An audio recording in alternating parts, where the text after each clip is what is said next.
மாசில்லா சுத்தமா திரு புண்ணிய தீர்த்தத்தினால் குற்றம் நீங்கி விட குணமாறேற்ற ஆட்டுக்குட்டியின் ரத்தத்தினால். மாசில்லா சுத்தமா திரு புண்ணிய தீர்த்தத்தினால் குற்றம் நீங்கி விட குணமாறேற்ற ஆட்டுக்குட்டியின் ரத்தத்தினால். தேவனுடைய நாமத்திற்கு மகிமை உண்டாவதாக. வாரத்தின் முதல் நாளிலே நாம் சபையாக ஒன்று சேர்ந்து தேவனை தொழுது கொள்வது என்பது நமக்கு கிடைக்கப்பட்டிருக்கிறதான மிக பெரிதான ஸ்லாக்கியம். ஆகையினாலே நாம் நன்றி உணர்வோடு மகிழ்ச்சியோடு முழுமனதோடு ஆவியோடு உண்மையாக அவரை நாம் தொழுது கொள்வோம். தூக்கமாக ஒரு பாடலை நாம் தெரிந்து கொள்வோம். சகோதரர்களை அன்போடு அழைக்கின்றோம். கற்பாறை போன்ற கடல் மேல் நடப்பது லேசான காரியம். கற்பாறை போன்ற கடல் மேல் நடப்பது லேசான காரியம். கற்சாடி நீரையும் கனிரசமாக்குதல் லேசான காரியம். கற்சாடி நீரையும் கனிரசமாக்குதல் லேசான காரியம். உமக்கது லேசான காரியம், லேசான காரியம், எதுவும் லேசான காரியம். பலன் உள்ளவன் பலன் அற்றவன், பலன் உள்ளவன் பலன் இல்லாதவன், யாராயிருந்தாலும் உதவிகள் செய்வது லேசான காரியம். உமக்கது லேசான காரியம். முதலாவது துதி ஜெபத்தை ஏறெடுக்கும்படியாக சகோதரர் ஒருவரை அன்போடு அழைக்கின்றோம். பரலோகத்திலே வாசமாக இருக்கிற எங்கள் நல்ல பிதாவே, இக்காலத்தில் எங்களை அற்புதமாக வழிநடத்தி கொண்டு வருகிறவரே, உம் கிருபையாலும் உம் இரக்கத்தாலும் நாங்கள் வாழ்கிறோம். எங்களால் ஆகுமென்று யோசிக்கும் தகுதி கூட இல்லாதவர்கள், எங்களுடைய தகுதியெல்லாம் உமது குமாரனும் எங்கள் ஆண்டவருமாகிய இயேசுவில் இருக்கிறது. இந்த நாளிலே அவர் மூலமாய் அவர் இரத்தத்தால் கழுவப்பட்டவர்களாய் பலவீனராகிய நாங்கள் ஆவியின் பலத்தால் உம் சமூகத்தில் வந்து உம்மை தொழுது கொள்ள காத்திருக்கிறோம். நல்ல பிதாவே, எல்லாருமாய் சேர்ந்து எங்களை ஒரு பலி போல மொத்தமாக பலிபீடத்தின் மேலே ஒப்புக் கொடுக்கிறோம். இந்த நாளில் உம்மை தொழுது கொள்வதனால் உண்டாகிற ஆசீர்வாதம், சமாதானம், சுகம் அனைத்தையும் பெற்றுக்கொள்ள வாஞ்சையாய் எங்களை தாழ்த்துகிறோம். எங்கள் பாவ குற்றங்களை மன்னித்து எங்களை சுகந்த வாசனையாக முகர்ந்து எங்களை பலியாக ஏற்றுக்கொண்டு ஆசீர்வதிப்பீராக. நீ செய்த எல்லா உபகாரங்களுக்காக நன்றி என்று சொல்வதை தவிர வேறொன்றும் எங்களிடத்தில் இல்லை. எங்களை தாழ்த்துகிறோம், உம்மை உயர்த்துகிறோம். இயேசு கிறிஸ்துவின் பரிசுத்த நாமத்தில் துதித்து ஜெபிக்கிறோம் பிதாவே, ஆமென். பிதா, குமாரன், பரிசுத்த ஆவி நாமத்திலே உங்களை ஆசீர்வதித்து உலகளாவிய இந்த பொது தொழுகைக்கு வரவேற்கிறதுல மிகவும் மகிழ்ச்சி அடைகிறேன். அன்பான சகோதரர்களே, கர்த்தருடைய ஆலயத்தில் அவரை பணிந்து கொள்ளும்படி நீங்கள் வந்திருக்கிறீர்கள். பொதுவாக யாராவது நம்முடைய காதுகளில் கேட்கும்படி கர்த்தருடைய ஆலயத்துக்கு போவோம் வாருங்கள் என்று யாராவது சொன்னால் நம்முடைய மனது எவ்விதமாக மகிழ்ச்சி அடைகிறது. Let us go to the house of God என்று யாராவது சொன்னால் நம்முடைய மனம் எவ்வளோ குளிர்ச்சி அடைகிறது. சகோதரர்களே, சங்கீதம் 122:1 இப்படி வாசிக்கிறோம். கர்த்தருடைய ஆலயத்துக்கு போவோம் வாருங்கள் என்று எனக்கு அவர்கள் சொன்னபோது மகிழ்ச்சியாயிருந்தேன். எவ்வளோ பெரிய ஒரு எமோஷன், எவ்வளோ பெரிதான ஒரு மகிழ்ச்சி. கர்த்தருடைய ஆலயத்துக்கு போவதே மகிழ்ச்சியாக இருக்கிறது. இரண்டாவதாக, கர்த்தர் தமது ஆலயத்தில் இருக்கிறார். அவர் தமது மகிமையை வெளிப்படுத்துகிறார். ஆலயத்தில் தேவனுடைய வார்த்தை பேசப்படுகிறது. தேவனுடைய வசனம் ஆவியாகவும் ஜீவனுமாய் இருக்கிறது என்று யோவான் 6:63 படிக்கிறோம். The word is spirit. தேவனுடைய வார்த்தை ஆவியாக இருக்கிறது. கர்த்தருடைய ஆலயத்துக்கு போவோம் வாருங்கள் என்று ஒரு சொல்லும்போது நமக்கு எவ்வளவு மகிழ்ச்சியாக இருக்கிறது என்று பார்த்தீர்களா? தேவனுடைய ஆலயத்துக்கு போவோம் என்று சொல்லும்போது நாம் எப்படி நடந்து கொள்ள வேண்டும்? சங்கீதம் 95 முதலாவது வசனம், கர்த்தரை கம்பீரமாய் பாடி நம்முடைய இரட்சணிய கன்மலையை சங்கீர்த்தனம் பண்ண கடவோம். சபைக்குள்ளே நாம் போகும்போது கர்த்தரை துதித்து அவருடைய நாமத்தை மகிமைப்படுத்துகிறோம். 2ஆம் வசனம் பாருங்கள், துதித்தலுடனே அவருடைய சன்னதிக்கு முன்பாக வந்து சங்கீதங்களால் அவரை ஆர்ப்பரித்து பாடக்கடவோம். சபையிலே தான் நடக்குது.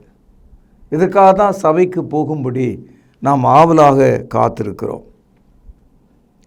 சங்கீதம் 95 7ஆவது வசனம், அவர் நம்முடைய தேவன், நாம் அவர் மேய்ச்சலின் ஜனங்களும் அவர் ஆடுகளும் ஆமே.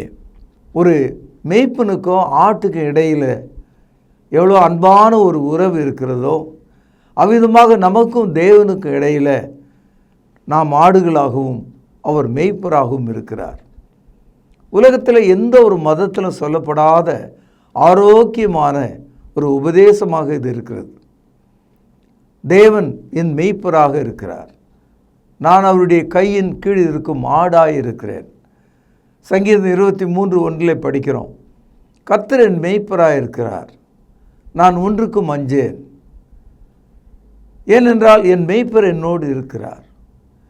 நான் மரண இருளின் பள்ளத்தாக்கிலே நடந்தாலும் பொல்லாப்புக்கு அஞ்சேன். அவருடைய கோலும் தடியும் என்னை வழி நடத்தும். அன்பான சகோதரர்களே, இந்த காலையில் உங்களுடைய மனதின் வெளிப்பாடு, உங்கள் மனதிலே எழும்பும் அந்த எண்ணம் இப்படிப்பட்டதாக இருக்க வேண்டும். சங்கீதம் 96 முதல் வசனம் பாருங்கள், கர்த்தருக்கு புதுப்பாட்டை பாடுங்கள், பூமியின் குடிகளே எல்லாரும் பாடுங்கள். கிறிஸ்தவம் என்பது தனித்துவமாக போய்விட்ட ஒரு மார்க்கம் அல்ல. தேவனுடைய ரூபமாக சாயலாக படைக்கப்பட்ட ஆதாமின் வழியாக உருவாக்கப்பட்ட இந்த உலகம் முழுதும் உள்ள மனிதர்களும் கர்த்தரை தொழுது கொள்ளும்படி நாம் மக்களை உற்சாகப்படுத்த வேண்டும். கர்த்தருக்கு புதிய பாட்டை பாடுங்கள் என்று சொல்கிறார். சங்கீதம் 96 8ஆவது வசனம், கர்த்தருக்கு அவருடைய நாமத்துக்குரிய மகிமையை செலுத்தி காணிக்கைகளை கொண்டு வந்து அவருடைய பிரகாரங்களில் பிரவேசியுங்கள். கர்த்தருடைய ஆலயத்துக்கு வருகிற மக்கள் வெறுங்கையோடு வரக்கூடாது என்று பழைய ஏற்பாட்டிலே மோசேயினுடைய பிரமாணத்தில் சொல்லப்பட்டது.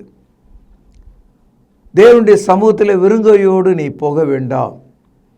கர்த்தர் உன்னை ஆசீர்வாதத்துக்கு ஏற்றாற் போல உன் கையில் உள்ள பிரயாசங்களை ஆண்டவருடைய சமூகத்தில் உன் மகிழ்ச்சியை வெளிப்படுத்தும்படியாக நன்றி செலுத்து. சங்கீதம் 96 9ஆம் வசனம் பாருங்கள், பரிசுத்த அலங்காரத்துடனே கர்த்தரை தொழுது கொள்ளுங்கள், பூலோகத்தாரே நீங்கள் யாவரும் அவருக்கு முன்பாக நடுங்குங்கள். சகோதரர்களே, ஆண்டவருடைய சமூகத்துக்கு வரும்போது ஏதோ ஒரு வீரர்களைப் போல சூரர்களைப் போல பேசி கொண்டிருக்கிறவர்களாகவும் யோசிக்கிறவர்களாகவும் வேறு வேலையை பார்க்கிறவர்களாகவும் அங்கு இங்கும் அலைகிறவர்களாக இல்லாமல் ராஜாவின் சன்னிதானத்தில் நிற்கிற ஒரு மனிதனைப் போல நடுங்குகிற ஒரு மனிதனாக வித் ஆல் ஃபியர் அவருக்கு முன்பாக பரிசுத்த அலங்காரத்துடனே அவரை தொழுது கொள்ளுங்கள். பரிசுத்தம்னா என்னன்னு நமக்கு தெரியும். பரிசுத்தத்தில் ஒரு அலங்காரம் தேவைன்னு சொல்கிறார். அதாவது வேத வசனத்தினாலே உங்கள் ஆத்துமா அலங்கரிக்கப்பட்டதாகவும் உங்கள் ஜெபங்கள் அலங்கரிக்கப்பட்டதாகவும் உங்கள் பாடல்கள் அலங்கரிக்கப்பட்டதாகவும் உங்கள் காணிக்கைகள் அலங்கரிக்கப்பட்டதாகவும் உங்களுடைய கர்த்தருடைய பந்தி மகிமைக்குரியதாகவும் இருக்க வேண்டும். ஆகவே பரிசுத்த அலங்காரத்துடனே அவரை மகிமைப்படுத்துங்கள். எவ்வளோ அற்புதமான மகிழ்ச்சியான ஒரு வசனம் என்று பாருங்கள். சங்கீதம் 100 3வது வசனம். கர்த்தரே தேவன் என்று அறியுங்கள், நாம் அல்ல, அவரே நம்மை உண்டாக்கினார், நாம் அவர் ஜனங்களும் அவர் மேய்ச்சலின் ஆடுகளுமாயிருக்கிறோம். The center of the house of worship, தேவனுடைய ஆலயத்தினுடைய நடுநாயகமாக இருப்பவர் தேவன் ஒருவரே. எந்த ஒரு மனிதனுக்கும் அங்கே இடமில்லை. ஒரு மனிதன் மூலமாக அல்லது மரியாள் மூலமாக அல்லது ஒரு தேவதூதன் மூலமாக நாம் தேவனிடத்தில் சேருவதில்லை. நாம் தேவனிடத்தில் நேரடியாக சேருகிறோம், அவருக்கு மகிமையை செலுத்துகிறோம். பாருங்கள், சங்கீதம் 100 4வது வசனம். அவர் வாசல்களில் துதியோடும் அவர் பிரகாரங்களில் புகழ்ச்சியோடும் பிரவேசித்து அவரை துதித்து அவருடைய நாமத்தை ஸ்தோத்திரியுங்கள். அன்பு சகோதரர்களே, தொழுகையில் தேவ சமூகத்தில் உள்ளே வந்து வெளியே போகிற வரைக்கும் நீங்கள் நன்றி உள்ள ஸ்தோத்திரங்களை ஏறெடுக்கிறவர்களாக, கர்த்தரை மகிமைப்படுத்துகிறவர்களாக, கர்த்தர் உங்களுக்கு செய்த எல்லா காரியங்களையும் நன்மைகளையும் நினைவு கூறுகிறவர்களாக இருக்க வேண்டும். யோவான் எழுதிய சுவிசேஷம் 4வது அதிகாரம். இயேசு கிறிஸ்து சமாரிய ஸ்திரீயின் இடத்துல பேசிக்கொண்டிருக்கிறார். சமாரிய ஸ்திரீ இயேசு கிறிஸ்துவினிடத்தில் ஒரு தகவலை சொல்கிறார். யூதர்கள் சமாரியாவுக்குள் பிரவேசிப்பதில்லை. யூதர்கள் சமாரியர்களை தீண்டாமை, தொடக்கூடாது, அவர்கள் ஊர் வழியாய் செல்லக்கூடாது என்ற கட்டுப்பாடு உடைய மக்கள். ஆனால் இயேசு கிறிஸ்து அதை உடைத்து அவர் சமாரியாவுக்கு சென்று சமாரிய பெண் ஒருவரிடத்தில் குடிப்பதற்கு தண்ணீர் கேட்கிறார். அது ஒரு மத்தியான வேளையாக இருந்தது. கவனியுங்கள், அந்த ஸ்திரீயானவள் ஒரு தகவலை இயேசுவினிடத்திலே சொல்கிறார். யோவான் 4வது அதிகாரம் 9வது வசனம். யூதர்கள் சமாரியருடனே சம்பந்தம் கலவாதவர்களானபடியால் சமாரிய ஸ்திரீ அவரை நோக்கி, நீ யூதனாயிருக்க சமாரிய ஸ்திரீயாகி என்னிடத்தில் தாகத்துக்கு தாய் என்று எப்படி கேட்கலாம் என்றாள். தண்ணீர் கொடுப்பதற்கு கூட அவர்களுக்கு தீண்டாமை இருந்தது, சாதி இருந்தது, கட்டுப்பாடுகள் இருந்தது. தேவனுடைய சமூகத்தில் யூதன் என்றும் கிரேக்கன் என்றும் புறஜாதியன் என்றும் எந்த வேறுபாடும் இல்லை. அடிமை என்றும் சுவாதீனர் என்றும் எந்த வேறுபாடும் இல்லை. ஆண் என்றும் பெண் என்றும் எந்த வேறுபாடும் இல்லை. கிறிஸ்து நம்மை ஒன்றாக்கினார். நாம் ஒரே சரீரமாக இருக்கிறோம். இயேசுவினிடத்தில் மரியாள் முதலில் தீண்டாமையை குறித்து, சாதி கட்டுப்பாட்டை குறித்து பேசுகிறார். பிறகு சமாரிய ஸ்திரீ அவர்களுக்கு தெரிந்த தொழுகை முறை ஒன்றை அடையாளப்படுத்துகிறார். பாருங்கள், யோவான் 4ஆம் அதிகாரம் 20வது வசனம். எங்கள் பிதாக்கள் இந்த மலையிலே தொழுது கொண்டு வந்தார்கள், நீங்கள் எருசலேமில் இருக்கிற ஸ்தலத்திலே தொழுது கொள்ள வேண்டும் என்கிறீர்களே என்றாள். இயேசுவினிடத்தில் சமாரிய ஸ்திரீ சொல்கிறார்கள், நீங்கள் உங்களுடைய தலைநகராகிய எருசலேமில் தேவாலயத்தில் தொழுது கொள்கிறீர்கள். இந்த ஸ்திரீயானவள் ஒரு மலையை சுட்டி காட்டுகிறாள், அருகில் இருக்கிறது, அது சமாரிய நாட்டுக்குள்ளே இருக்கிறது. நாங்கள் இந்த மலையிலே தொழுது கொண்டு வருகிறோம் என்று வேறுபாடை சொன்னாள். கூடுதலாக அந்த மலை அடிவாரத்தில் ஆபிரகாம், ஈசாக்கு, யாக்கோபுனுடைய ஒரு கிணறு இருக்கிறது. அந்த கிணற்றிலே அவர்கள் தண்ணீர் மொழுகிறார்கள்.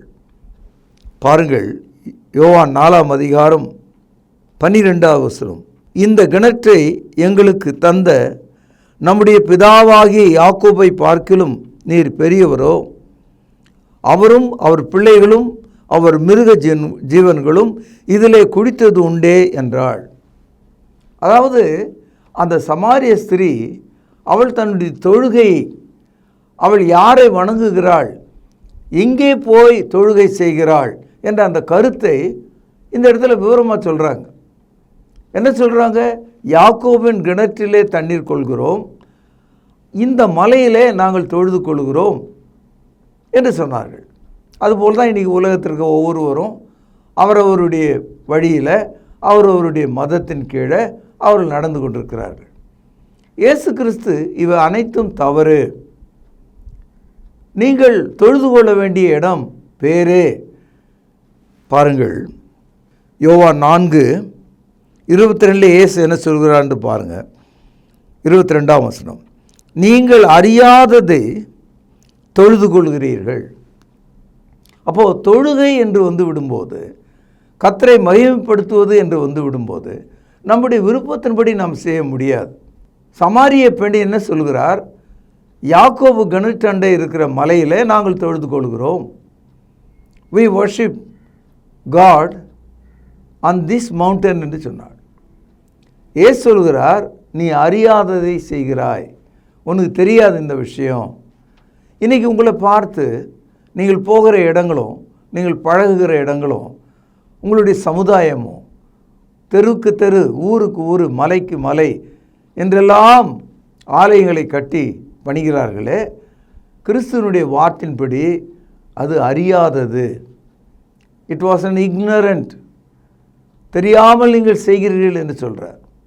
ஏனென்றால் தேவனை ஒரு கட்டடத்துக்குள்ள, ஒரு கல்லுக்குள்ள, ஒரு மரத்துக்குள்ள, ஒரு சிலைக்குள்ளே நீங்கள் அடைக்க முடியாது. தேவன் ஆவியாக இருக்கிறாரே. ஆக நீ இந்த மலை அந்த மலை, இந்த ஆறு அந்த ஆறு என்றெல்லாம் பேச வேண்டாம். ஆகவே தேவனை தொழுது கொள்கிறவர்கள் அவரை ஆவியோடும் உண்மையோடும் தொழுது கொள்ள வேண்டுமாம். பாருங்கள், யோவான் 4:23 வசனம், உண்மையாய் தொழுது கொள்கிறவர்கள் பிதாவை ஆவியோடும் உண்மையோடும் தொழுது கொள்ளும் காலம் வரும், அது இப்பொழுதே வந்திருக்கிறது.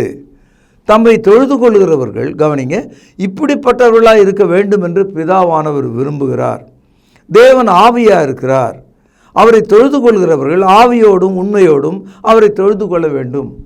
ஒரு வார்த்தையை கவனிச்சிங்களா? முதலாவது, தேவன் ஆவியாக இருக்கிறார். God is a spirit. ஆகவே உருவ வழிபாடு அங்கு இல்லை.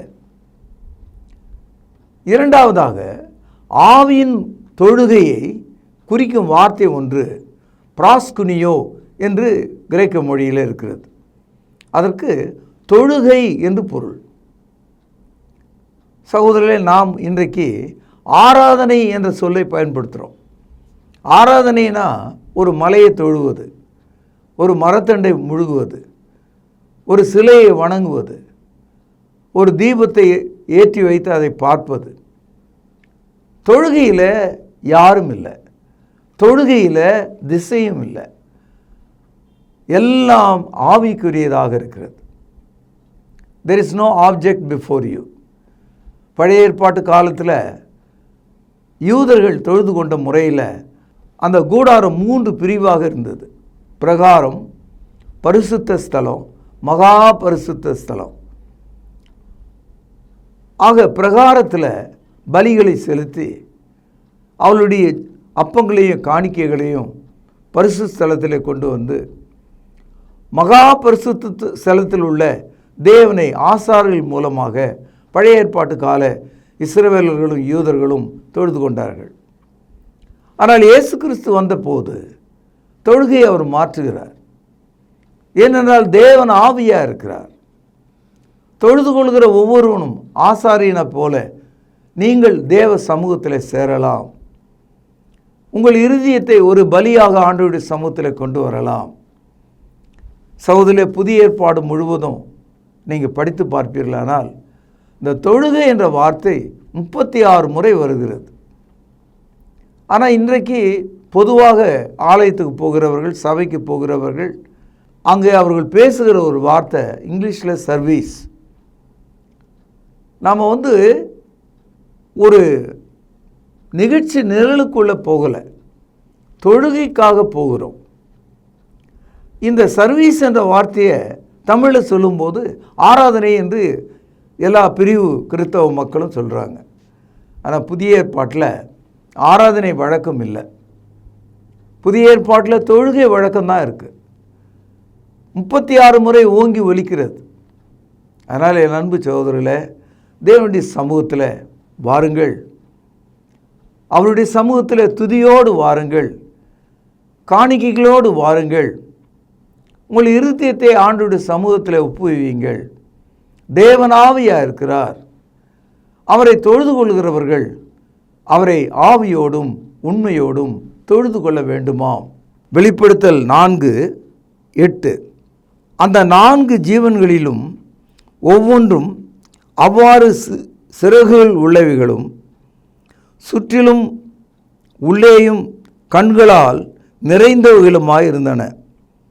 அவைகள், கவனிங்க, இருந்தவரும் இருக்கிறவரும் வருகிறவுமாகிய சர்வ வல்லமை உள்ள தேவனாகிய கர்த்தர் பரிசுத்தர் பரிசுத்தர் பரிசுத்தர் என்று இரவும் பகலும் ஓயாமல் சொல்லி கொண்டிருந்தன. இந்த காட்சியை நீங்கள் பாருங்கள். தேவனை புகழ்ந்து பேசுகிற மக்கள், துதிக்கிற மக்கள் அவரை ஹோலி ஹோலி ஹோலி, பரிசுத்தர் பரிசுத்தர் பரிசுத்தர் என்று ஓயாமல் சொல்லி கொண்டிருந்ததாம். ஒரு கேள்வி உங்களுக்கு ஏற்படும், ஏன் 3 முறை பரிசுத்தர் பரிசுத்தர் பரிசுத்தர்? காரணம் என்னென்னா, தேவன் பிதா என்றும் குமாரன் என்றும் ஆவி என்றும் தம்மை வெளிப்படுத்தி இருக்கிறார். ஆகவே the Lord God being called Father, Son and the Holy Spirit, they are one. தேவன் ஒருவரே, அவர் ஆவியாக, தேவன் ஒருவரே, அவர் பிதாவாகவும் குமாரனாகவும் ஆவியாகவும் இருக்கிறார்.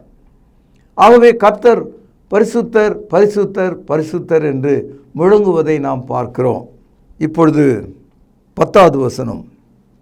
24 மூப்பர்களும் சிங்காசனத்து மேல் வீற்றிருக்கும் முன்பாக வணக்கமாய் விழுந்து சதா காலங்களிலும் உயிரோடு இருக்கிறவரை தொழுது கொண்டு தங்கள் கிரீடங்களை சிங்காசனத்துக்கு முன்பாக வைத்து. தேவன் தற்காலிகமானவர் அல்ல. ஒரு 6 மாதத்துக்கோ 6 வருஷத்துக்கோ அல்லது 6000 ஆண்டுகளுக்கோ உரியவர் அல்ல. God is eternal. அவரை மாதங்களும் வருஷங்களும் கணக்கிட முடியாது. அவர் எப்போதும் இருக்கிறவர். ஆகவே தேவன் எப்போதும் உயிரோடு இருக்கிறார். God is always eternal. இப்பொழுது 11ஆம் வசனம். கர்த்தாவே, தேவரீர் மகிமையும் கனத்தையும் வல்லமையும் பெற்றுக்கொள்ள பாத்திரராயிருக்கிறீர். இது ஒரு முக்கியமான ஒரு தகவல். அதாவது தேவன் நேற்றும் இருந்தார், இன்றைக்கும் இருக்கிறார், நாளையும் இருக்கிறார். இந்த தேவன் சதா காலங்களிலும் இருக்கிறதுனால அவர் துதிக்கும் ஸ்தோத்திரத்துக்கும் தொழுகைக்கும் பாத்திரராக இருக்கிறார். இது ஒரு முக்கியமான ஒரு தகவல். God is eternal, God is worthy. அன்பு சகோதரர்களே, இந்த உலகம் முழுவதும் இன்றைக்கி மக்களை பாருங்கள். நேற்று இன்று நாளை என்று சொல்லக்கூடிய காலத்தை கடந்து நித்தியமாக இருக்கிற ஒரு தேவனை அறிந்து கொள்ளாமல், அவருக்கு மகிமை செலுத்த முன் வராமல், கல்லையும் மண்ணையும் விண்ணையும் காற்றையும் நெருப்பையும் வணங்குவதை பார்க்கிறோம். ஆனால் வெளிப்படுத்தல் நாம் படிக்கிறோம், God is eternal, God is worthy. அவர் தொழுகைக்கு பாத்திரர். ஆக இந்த காலையில் எப்போதும் உயிரோடு இருக்கிற தேவனை, பாத்திரராக இருக்கிற தேவனை நீங்கள் பணிந்து தொழுது அவருடைய சித்தம் செய்யும்படி உங்களை ஆசீர்வதிக்கிறேன். பிரார்த்தனை செய்வோம். மகா பரிசுத்த நிறைந்த தகப்பனே, தேவனுடைய ஆலயத்துக்கு போவோம் வாருங்கள் என்று சொன்னபோது அது எனக்கு மனமகிழ்ச்சியாக இருந்தது என்று தாவீது சொன்னது போல, துதிக்கு பாத்திரராக இருக்கிற தகப்பனே, இருந்தவரும் இருக்கிறவரும் வருகிறவருமாய் இருக்கிறவரே, எல்லா துதிக்கும் ஸ்தோத்திரத்துக்கும் பாத்திரராக இருக்கிறவரே, உம்மை பணிந்து கொள்ள வந்த மக்களை நீர் ஆசீர்வதித்து, கர்த்தாவே, உம்மை பற்றிய சித்தத்தை அறிந்து கொள்ள எங்களுக்கு கிருபை தாரும். நீர் ஆவியாக இருக்கிறதுனால நாங்கள் ஆவியோடும் உண்மையோடும் உம்மை தொழுது கொள்ளும்படியான அனுக்கிரகத்தை எங்களுக்கு தந்தரலும். ஆண்டவரும் கர்த்தரும் இரட்சகருமாக இருக்கிற இயேசுவின் நாமத்தில் ஜெபங்கேளும் பிதாவே, ஆமேன். நம்முடைய கர்த்தராகிய இயேசு கிறிஸ்துவினுடைய கிருபையும் பிதாவின் அன்பும் பரிசுத்த ஆவியானவரின் வழி நடத்துதலும் நம் அனைவரோடும் சதா காலங்களிலும் நிலைத்திருப்பதாக, ஆமேன். கிறிஸ்து இயேசு தம்முடைய சரீரத்தை நமக்காக கிழிக்கு கொடுத்து தன்னுடைய இரத்தத்தை சிந்தினார். அவருடைய பந்தியை நினைவு கூறத்தக்கதாக நாம் ஆயத்தமாவோம். வழிநடத்தும்படியாக சகோதரர்களை அன்போடு அழைக்கின்றோம். கர்த்தருடைய பந்தியிலே பங்கு கொள்ளும்படி நம்மை நாமே ஆயத்தப்படுத்துவோம். ஆண்டவராகிய இயேசு கிறிஸ்து காட்டிக் கொடுக்கப்பட்ட அன்று ராத்திரியிலே அப்பத்தை எடுத்து ஆசீர்வதித்து, இதை பிட்டு நீங்கள் வாங்கி புசியுங்கள், இது உங்களுக்காக பிற்கப்படுகிற என்னுடைய சரீரமாய் இருக்கிறது என்று சொல்லியிருக்கிறார். அப்பத்திற்காக நாம் ஜெபித்து இதில் பங்கு கொள்வோம். பரிசுத்தமும் இரக்கமும் தயவும் கிருபையும் நிறைந்த நல்ல ஆண்டவரே, உம்முடைய குமாரனாகிய இயேசு கிறிஸ்து சிலுவையிலே எங்களுடைய பாவங்களுக்காக தன்னுடைய இன்னுயிரை கொடுக்கும் பொழுது அவருடைய சரீரம் கிழிக்கப்பட்டது. அதற்கு ஒப்பாக இங்கு புளிப்பில்லாத அப்பம் இது வைக்கப்பட்டு இருக்கிறது. அப்பா, நீர் இந்த அப்பத்தை எங்களுக்கென்று ஆசீர்வதித்து தரும்படி விலையேற பெற்ற இயேசு கிறிஸ்துவனுடைய நல்ல நாமத்தினாலே இந்த ஜெபத்தை ஏறெடுக்கிறோம் அன்பின் பிதாவே, ஆமேன். அவர் அந்தபடியே பாத்திரத்தையும் எடுத்து, இந்த பாத்திரம் என் இரத்தத்தினால் ஆகிய புதிய உடன்படிக்கையாய் இருக்கிறது, என்னை நினைவு கூறும்படி இதை செய்யுங்கள் என்று சொல்லியிருக்கிறார். நாமும் கூட அவ்வண்ணமாகவே இதில் செய்யும்படியாக நாம் ஒன்று சேருவோம். தேவன் இந்த ரசத்தை ஆசீர்வதித்து தரும்படி நாம் ஜெபிப்போம். வானத்தையும் பூமியும் உண்டாக்கின சர்வ வல்லமையுள்ள எங்கள் நல்ல பிதாவே, என்னை நினைவு கூறும்படி இதை செய்யுங்கள் என்று சொல்லியிருக்கிறபடியே நாங்கள் செய்யும்படி வந்து நிற்கிறோம். இந்த ரசத்தை நீர் ஆசீர்வதித்து தாரும். குற்றமில்லாத மாசற்ற இதோ தகப்பனே, அந்த ரத்தம் எங்களுடைய பாவங்களுக்காக சிந்தப்பட்டது என்பதை நாங்கள் நினைத்து இதில் பங்கு கொள்ளும்படி, பயபக்தியோடு பங்கு கொள்ளும்படி எங்களை உற்சாகப்படுத்தும். எங்களை தாழ்த்துகிறோம். இந்த ரசத்தை நீர் ஆசீர்வதித்து தாரும். இயேசுவின் நல்ல நாமத்தில் இந்த ஜெபத்தை எடுக்கிறோம் அன்பின் பிதாவே, ஆமேன். இறுதியாக நாம் ஜெபித்து இந்த தொழுகையை நிறைவு செய்வோம். ஜெபிப்போம். கிருபையும் அன்பும் இரக்கமும் நிறைந்த பரம்பிதாவே, உம்மை தொழுது கொள்வது எவ்வளவு பெரிதான ஸ்லாக்கியம். அந்த ஸ்லாக்கியத்தை நீர் இந்த நாளில் எங்களுக்கு தந்தீரே, அதற்காக நன்றி தகப்பனே. நாங்கள் ஜெபித்த ஜெபங்களை நீர் அங்கீகரிக்க வேண்டுமாய் ஜெபிக்கிறோம். கிருபையின் பிதாவே, நாங்கள் கேட்ட வார்த்தைகளுக்காக நன்றி. அவைகள் எங்களுடைய இருதயத்தில் வைத்து அதன்படி எங்களுடைய வாழ்க்கை மறுரூபமாக நீர் தயவு செய்தல் வேண்டுமாய் ஜெபிக்கிறோம். பிதாவே, நீர் எங்களுக்கு இந்த வாரத்தில் ஆசீர்வாதமாக கொடுத்த வருமானத்திலிருந்து உமக்கென்று கொடுக்க நீர் எங்களுக்கு பாராட்டின தயவுக்காக நன்றி. இப்படியாக நாங்கள் கிறிஸ்துவனுடைய மரணத்தை நினைவு கூற நீர் தயவு பாராட்டினீர். எங்களுக்காக கிறிஸ்து தன்னுடைய சரீரத்தை கிழித்து இரத்தத்தை சிந்தினார். அதை நாங்கள் புசிக்கவும் பானம் பண்ணவும் நீர் தயவு பாராட்டினீர். இப்படியாக தாப்பனே, நாங்கள் ஏறெடுத்த இந்த தொழுகையை நீர் தாமே அங்கீகரிக்க வேண்டுமாகவும் ஆசீர்வதிக்க வேண்டுமாக ஜெபிக்கிறோம். தாப்பனே, சுவீனமாக இருப்பவர்களுக்கு உம்முடைய சுகத்தையும் ஆரோக்கியத்தையும் கட்டளை விடமாக ஜெபிக்கிறோம். காத்துக்கொள்ளும் வழி நடத்தியறலும் இயேசு கிறிஸ்து மூலம் அனுப்புகிற நல்ல பரம்பிதாவே, ஆமேன்.